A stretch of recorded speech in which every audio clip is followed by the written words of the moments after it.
It's Chris from Caterbox here. I'm just going to show you how to assemble one of my new Chinaware boxes.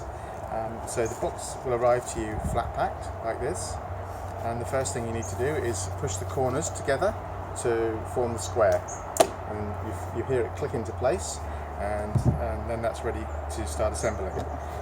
We start with this U-shaped cutout flap, and we bend that down inside the box like so. Then the side flaps, we flap them in like so. Then we turn the box round, and then we take these two small flaps, the crease mark in them, and we push it down. And we push it down inside the box, pushing it into the U shape.